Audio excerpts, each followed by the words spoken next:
So today here with me is Diedra Williams, the Assistant Director of We Need to Talk, Landa Chapter. So from what I understand, you've been with We Need to Talk for about 2 years now? Yeah, so last year was our first year as a actually recognized student organization. So this year's our second year, so like two and a half-ish, I guess, when we were doing the discussions before we need to talk. Before you became corporate. Yeah, before we became corporate, right.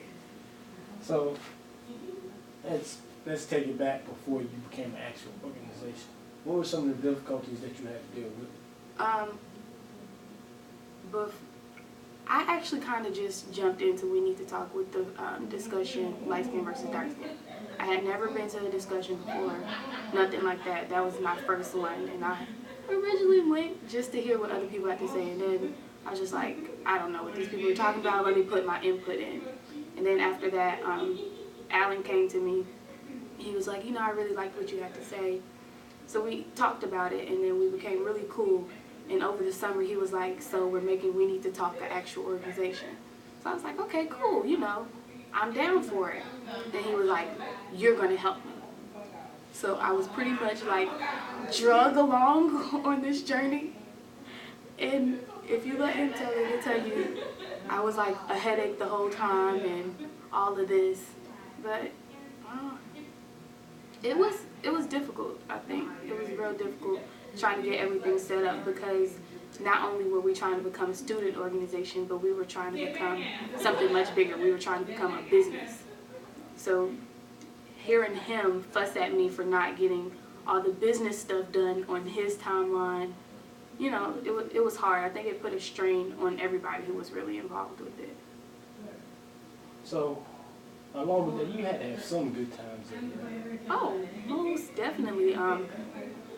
We Need to Talk it's done a lot for me as a person too. Like, this interview would not be happening right now without We Need to Talk. The whole me talking in front of people, because I hate public speaking, that wouldn't happen without We Need to Talk. But the discussions overall, the lighthearted ones, the heavy ones, it opens my eyes to other people's perspectives. So I always have a good time. I always have some good laughs. I hear some great stories. Some that'll just make you think, what in the world is going on? And then some that's just like, that's real life. But the good times definitely outweigh. No, the good times are worth the headache, and it was worth the hard work. So would you say the group of students that made We Need to Talk help inspire other students to start their own organizations? I think it does. I think more importantly, it inspires other students to really talk to each other, because even though our school isn't big and we aren't that big on like cliques, when you find a group of friends, whether it be a small group or a big group, you tend to stick with them and only go outside of that group within a classroom. But when it comes to We Need to Talk, we force you to get outside of your group. We force you to get outside of your comfort zone and talk to people who aren't like you. Talk to people who are different than you, whether it be gender, race, religion, anything like that. We force you to talk to them. And once you're forced to talk to them and understand them, you start to become more of a rounded person. So I think that being more rounded, what we do for rounding people off, helps with them making their own organizations and getting themselves out there even more. So I know there had to be some personality issues clashing in the group, in the founding members. In the founding members, personality clashes. So Alan and I, we both have really strong personalities, and we're both just like Diedra Williams. Yeah, right. It's a Williams thing, and then Alan is just. That's Nigerian. Yeah, it's just a level of its own. So we clashed a lot, especially when we were like first trying to make it into an actual Lander organization. Over the summer, he would like call me and he'd be upset about something, and I'd tell him, and I'd be like, I'm taking a vacation from you. So like I wouldn't talk to him for like a couple of days, sometimes maybe like 2 weeks. I'd just go without talking to him, and when I was ready to talk to him again, I'd text him And then we end up having some deep conversation about Lord knows what. And then you have like Ty, Ace, you. I think overall we all got along, but I think we were all just probably just like, this dude, like what is he doing this time? Like what's really going on? But I think, you know, it's expected in any group of friends or any business partner. Sometimes you're just like, what in the world? And you don't always agree. So fast forward, after you became an organization, there had to come some issues with that versus, oh, we're free, we ain't got no restrictions right now, versus you have to follow certain guidelines. I think because the way we originally planned to do our organization, it wasn't like a whole, you have to be a member in order to show up, but with the rules of organizations here at Lander, it was like you have to have like a certain number of members. All your members have to be enrolled here in school, where the people, a couple of the people who helped with the original We Need to Talk weren't really students here at Lander, or at least they weren't full-time students. They were friends who, you know, were having conversations to begin with. So that, I think that took its toll. And then really, I will say, being an organization and having to follow strict guidelines,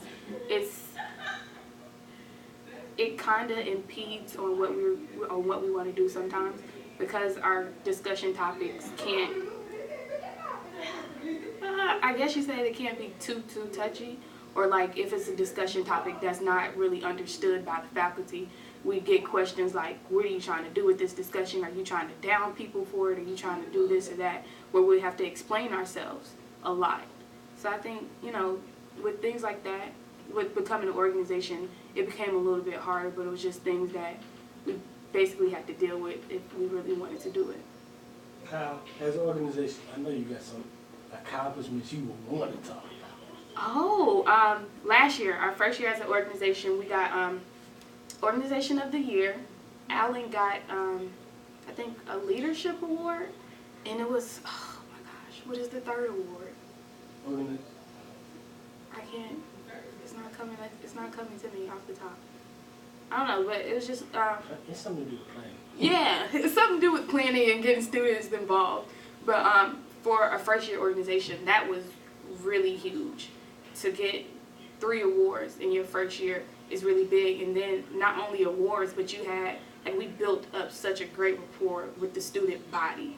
So it's just like, you know, you walk around school, you walk around school as just yourself, but then people associate you with the organization, and they associate the organization with such good things.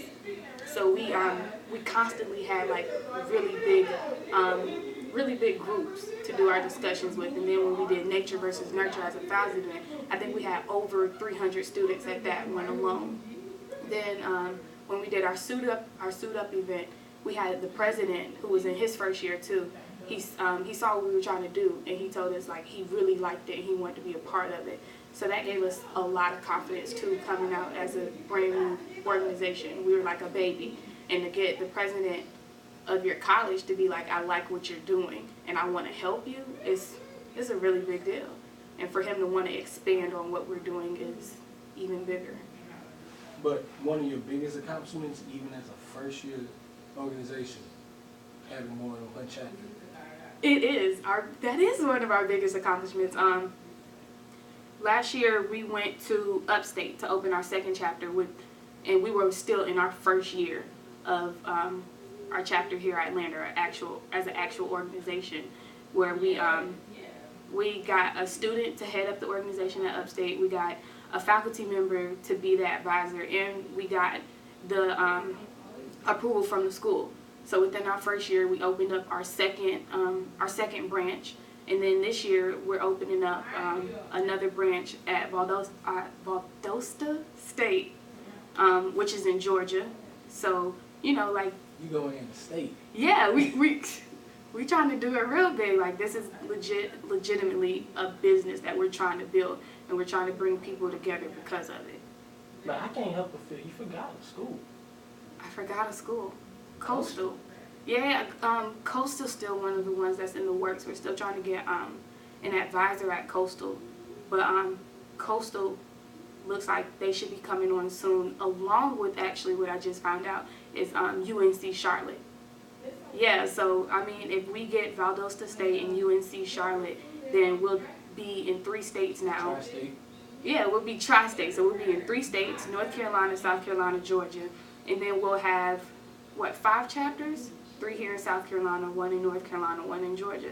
You know, from there, we're just trying to expand even more. We've had people who've hit up Allen and told them, like, they're in New Jersey and be like, you know, I really like what y'all are doing. It sounds really cool. Maybe one day we can get y'all up here. You know, we have people who are really interested in what we're doing as not only young people, but as college students. They're interested in the difference and the change that we're trying to make. You know, they're willing to back us up and even to bring us to their schools so we can help make a change on their campus too.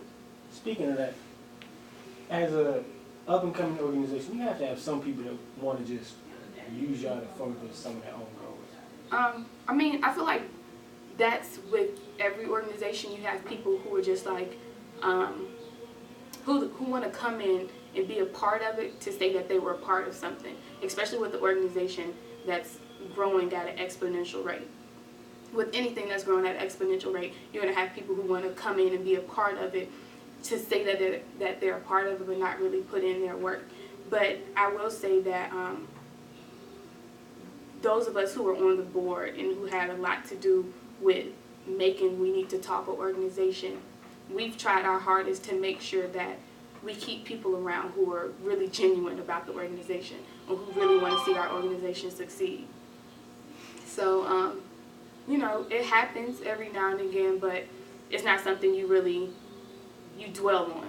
It happens, and then, you know, whether they're faithful or not, you just let it go afterwards. Like, the way I've heard it, this year especially, with the election coming up, some people's trying to have y'all say something that can spark a fan base for one of the candidates.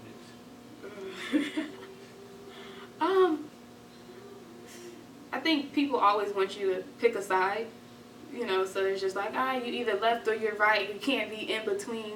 But with us as an organization, at least with the founding members and those of us who had the discussions, we've realized that we can't always pick a side. We definitely have to be that middle ground, because what our organization does is bring people together who don't think the same way. So with the election discussion that's coming up soon, it's definitely a discussion that's going to have people on 2 completely opposite sides of the spectrum. And it will cause a lot of controversy because, as you know, politics in general is a very touchy subject matter and people feel really strongly about it.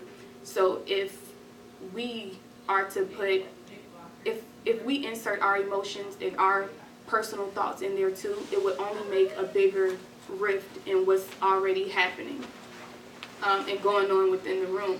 So we've learned to put our personal emotions aside so we can play, well, not necessarily play both sides, but so we can understand both sides, because somebody in the room has to understand both sides in order to interpret it to the other side. Well, that was informative.